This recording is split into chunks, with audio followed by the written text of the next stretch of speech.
Right, sure. So yeah, I was born in Connecticut, but I grew up in Jamaica. So I lived in Jamaica for 16 years, had the best time of my life. Growing up in Jamaica was just so much fun, heavy culture, amazing food, great music, and just a strong pride. So if you know any Jamaican, you know we're just like, yeah, Jamaica's the best, right? So I grew up with that kind of pride. So that has always stuck with me. Part of me being Jamaican is it gave me a strong sense of who I am as a woman and as someone with a strong culture. So after I graduated high school, I moved to New York to live with my dad. At the time, my parents had recently, well, actually, no, they were divorced for a couple years at that time. So I was living with my dad so that I can do college. So I moved to New York, navigated. It wasn't so much of a new space because I came to New York every summer to visit and just have some good times. So New York was not so new, but living in New York was new.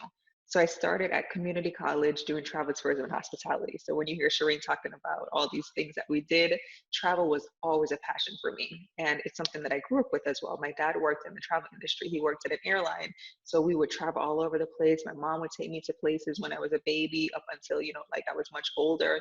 And I always had this this passion for traveling. So Sherane and I, we went to Thailand. Went to Bangkok and Phuket.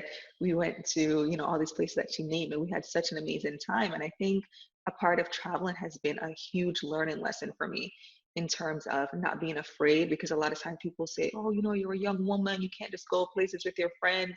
You have to go with a guy or you have to go with a big group. And we're like, we are girls and we are not afraid. We're going to go travel and we're going to enjoy the world.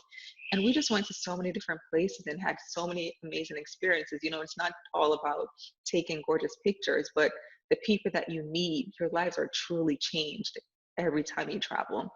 So I've always been someone who loves to travel to the point where when I moved in on my own, and I'm skipping around. So I came to New York, got my associates in travel, got my bachelor's and my master's in corporate communication.